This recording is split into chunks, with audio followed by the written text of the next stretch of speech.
اللہ ولی الذین آمنوا۔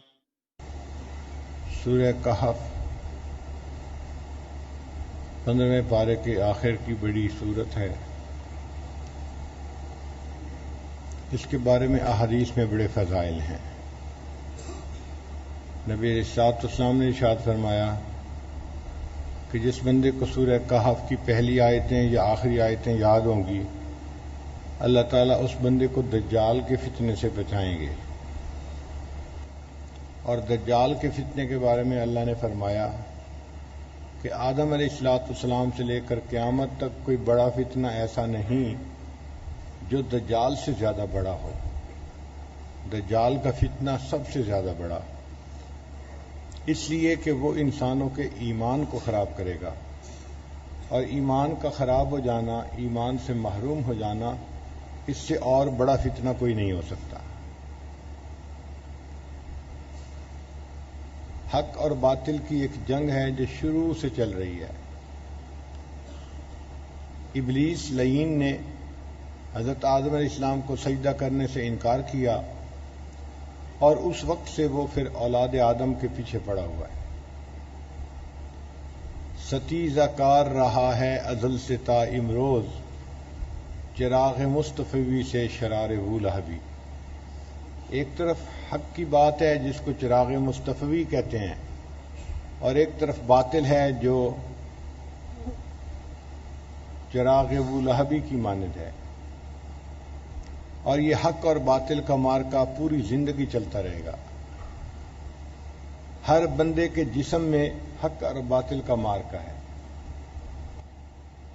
ضمیر اس کو نیکی کی طرف بلاتا ہے، نفس اور شیطان اس کو برائی کی دعوت دیتا ہے۔ ہر بندے کے اپنے من میں یہ جنگ چل رہی ہوتی ہے، نوجوان ہو تو، بوڑھا ہو تو، مرد ہو یا عورت ہو، ہر بندے کے اندر ہر وقت یہ ایک سلسلہ چل رہا ہے۔ ضمیر ملامت کرتا ہے کہ برا کام مت کرو، نفس اور شیطان برائی کو زیب و زینت کے ساتھ پیش کرتے ہیں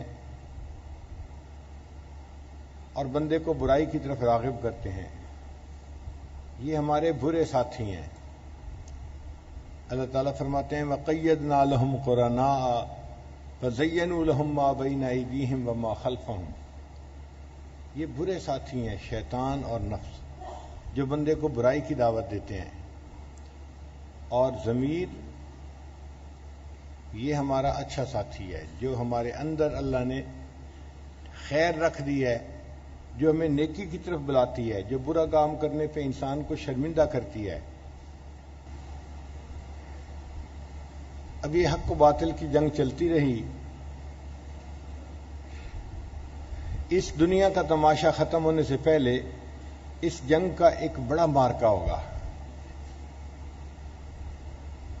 جیسے کشتیوں کے مقابلے ہوتے ہیں تو جو آخر پہ کشتی ہوتی ہے وہ بڑے پہلوانوں کی ہوتی ہے، نمایاں پہلوان، نامی گرامی پہلوان۔ تو اسی طرح یہ حق اور باطل کی جنگ چلتی رہی حتیٰ کہ قرب قیامت میں جا کے ایک بڑا مارکا ہوگا۔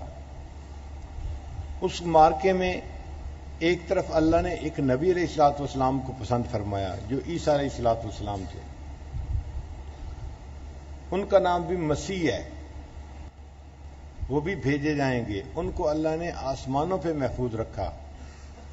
وہ دنیا میں نبی علیہ الصلوۃ والسلام سے پہلے آئے، نبی علیہ السلام کے آنے کی بشارت دی، مگر دعائیں مانگی کہ اے اللہ مجھے اس نبی کی امت میں پیدا فرما دے۔ تو اللہ تعالیٰ نے ان کو آسمانوں پہ اٹھا لیا، ابھی وہ وہاں پر ہیں۔ قرب قیامت میں ان کو اللہ تعالیٰ آسمانوں سے نیچے زمین پر اتاریں گے، اور ان کو نبی علیہ الصلوۃ والسلام کی شریعت کے مطابق دنیا میں زندگی گزارنے کی سعادت نصیب ہوگی۔ وہ نبی علیہ السلام کی نمائندگی کریں گے، اور باطل کا ایک بڑا پہلوان وہ دجال ہوگا، دجال اکبر، بڑا پہلوان۔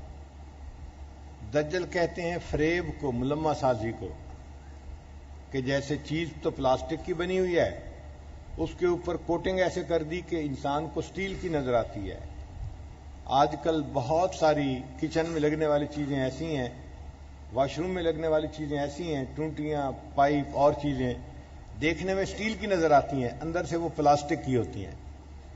تو اس کو ملمہ سازی کہتے ہیں، یہ دجل کہلاتا ہے عربی میں. تو دجال یہی کارنامہ، سیاہ کارنامہ دکھائے گا کہ چیز کی حقیقت کچھ ہوگی، دکھائے گا کچھ اور. چنانچہ اس پر علماء نے تفصیل لکھی ہے کہ دجال آ کر کرے گا کیا. وہ انسان کو دنیا کی جو ہے وہ محبت سکھائے گا اور اس کو بتائے گا کہ دنیا کی زندگی جس کی بہتر گزر گئی وہی اچھا انسان ہے، اور آخرت سے انسان کو غافل کر دے گا. اور لوگوں کے دل میں چونکہ دنیا بسی ہوگی اس لیے وہ اپنے ایمان کی فکر نہیں کریں گے، بس دنیا ہی کے پیچھے لگے رہیں گے.